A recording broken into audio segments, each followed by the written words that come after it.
Assalamualaikum warahmatullahi wabarakatuh. Kami dari kelompok 5 akan memaparkan materi positioning yang beranggotakan saya sendiri, Hairul Kirom, Alan Dharma Saputra, Ita Rizky Suciani, Muhammad Yufron Fasya, Windaika Putri Wulandari. Menurut Philip Kotler, positioning, posisi pasar adalah segala upaya untuk mendesain produk serta merek agar dapat menepati sebuah posisi yang unik di benak konsumen. Menurut Hasan 2008, positioning adalah penempatan merek pada pasar di mana merek itu bisa mendapatkan sebuah sambutan positif dibanding dengan produk pesaing. Menurut Sugato, positioning adalah cara untuk menciptakan citra atau identitas pada benak konsumen terkait produk atau lembaga tertentu dengan membangun persepsi produk terhadap produk lain. Jadi, arti dari positioning merupakan salah satu upaya untuk meningkatkan citra, persepsi, dan imajinasi yang terkait dengan produk yang ditawarkan kepada konsumen. Selanjutnya, kriteria positioning. 1. Customer atau konsumen. Didasarkan atas kajian konsumen, posisi pasar harus diasumsikan secara positif oleh konsumen dan menjadi alasan dalam pembeli yang mereka lakukan. 2. Company atau perusahaan. Didasarkan atas kajian pada kapabilitas serta kekuatan internal perusahaan, maka posisi pasar harus mencerminkan kekuatan serta keunggulan kompetitif perusahaan. 3. Kompetitor atau pesaing.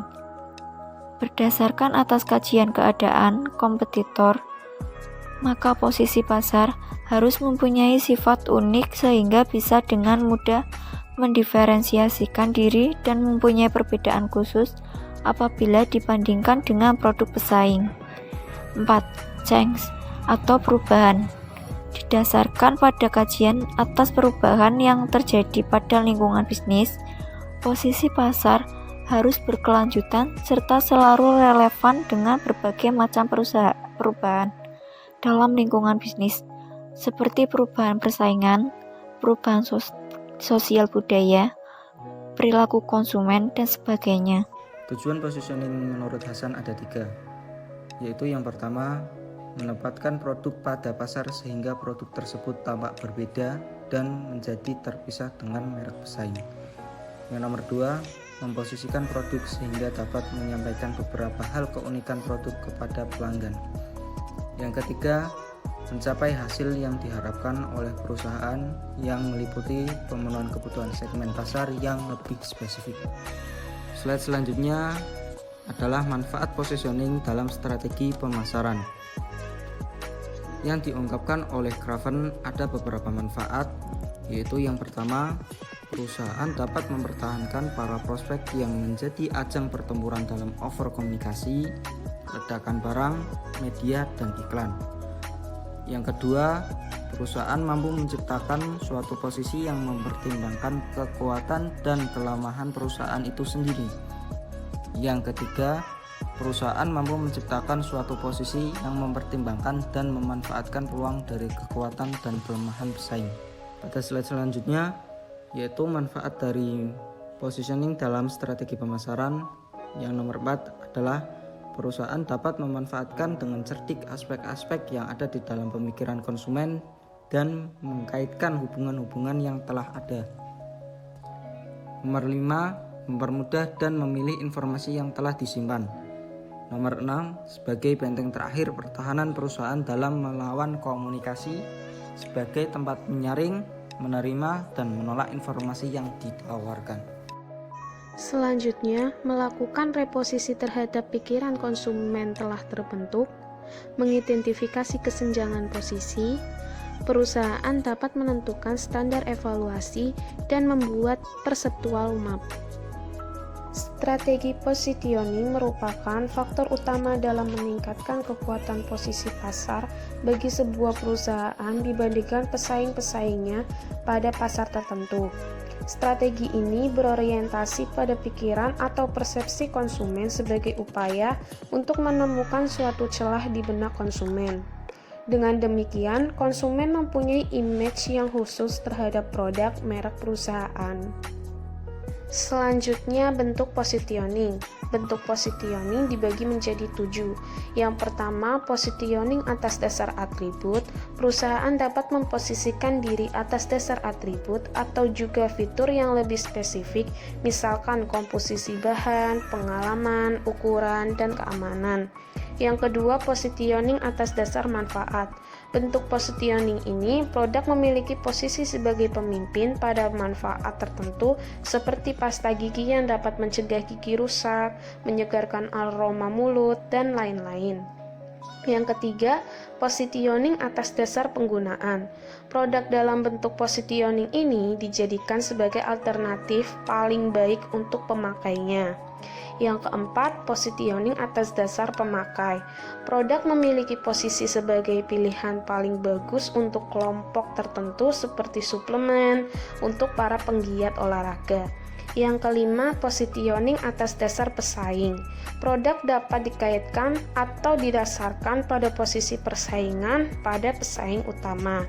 Yang keenam, positioning atas dasar kategori produk.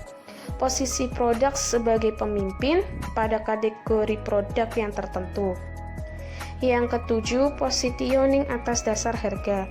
Perusahaan melakukan upaya untuk membuat kesan atau citra produk yang berkualitas tinggi dengan harga yang premium atau juga sebaliknya. Prosedur positioning yang pertama, menentukan produk pasar yang relevan. Secara umum, sebuah produk ditunjukkan untuk memenuhi lebih dari satu keinginan atau sebuah kebutuhan. Yang kedua, pendataan kebutuhan pelanggan. Untuk melakukan strategi positioning yang tepat, maka seorang pemasar harus melakukan pendataan terhadap seluruh kebutuhan dan keinginan konsumen yang mungkin bisa dipenuhi oleh sebuah produk. Yang ketiga, mengidentifikasi pesaing. Proses identifikasi pesaing ini harus dilakukan untuk semua pesaing, baik itu pesaing primer ataupun pesaing sekunder. Pesaing primer merupakan pesaing yang bersaing untuk kebutuhan inti, sedangkan pesaing sekunder adalah pesaing yang tidak langsung, yaitu pesaing yang secara tidak langsung ada di dalam benak konsumen. Yang keempat, menentukan standar evaluasi. Menentukan cara atau standar evaluasi yang dipakai oleh konsumen saat konsumen melakukan evaluasi pilihan dalam memenuhi kebutuhan mereka. Pada umumnya, konsumen melakukan evaluasi berbagai alternatif pemecahan permasalahan yang dihadapinya. Oleh sebab itu, perusahaan harus melakukan riset pemasaran agar bisa memahami cara atau standar yang dipakai oleh konsumen dalam melakukan evaluasi keputusan pembelian. Yang kelima, membuat perceptual map. Pembuatan perceptual map ini bertujuan untuk mengetahui tentang persepsi konsumen terhadap posisi pesaing. Seorang pemasar harus melakukan identifikasi posisi pesaing dengan memanfaatkan perceptual map yang berdasarkan atribut produk, situasi pemakai atau kelompok pemakai. Yang keenam, mengidentifikasi pesaing kesenjangan posisi.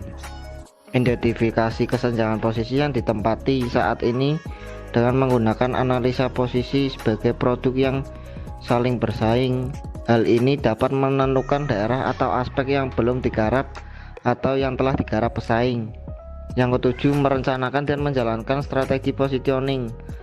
Ketika target pasar sudah didapat serta posisi yang diinginkan telah ditentukan, maka pemasar harus dapat merancang strategi pemasaran. Strategi pemasaran ini harus dapat memastikan bahwa semua informasi terkait dengan produk dapat disampaikan kepada pasar. Hal ini dapat menciptakan persepsi yang diinginkan ke dalam benak konsumen. Strategi positioning ini dapat berupa kampanye promosi.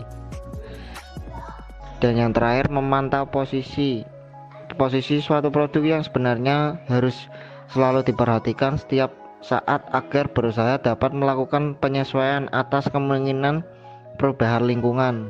Berikutnya ada kesalahan yang sering terjadi dalam positioning. Kesalahan yang pertama, menentukan posisi yang kurang atau under positioning. Produk ini tidak memiliki posisi yang jelas sehingga sering dianggap sama dengan produk lainnya di dalam pasar.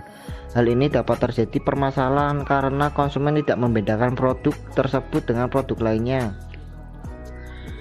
Yang kedua, penentuan posisi yang berlebihan, over positioning. Pada kesalahan ini, pemasar seringkali terlalu sempit dalam memposisikan produk sehingga dapat mengurangi minat konsumen pada segmen pasar tersebut. Yang ketiga, penentuan posisi yang membingungkan, confuse positioning. Ketika pemasar banyak berfokus pada atribut yang banyak pada produk, bisa mengakibatkan konsumen yang tidak mengalami keraguan untuk melakukan pembelian. Dan yang terakhir, penentuan posisi yang meragukan, doubtful positioning. Ketika konsumen meragukan positioning sebuah produk karena tidak dilampirkan dengan bukti yang memadai, hal ini akan membuat konsumen menjadi tidak percaya karena tidak didukung oleh bukti yang kuat, dan juga bauran promosi yang dijalankan tidak konsisten posisinya. Sekian presentasi dari kelompok kami. Bila ada salah kata mohon dimaafkan. Terima kasih.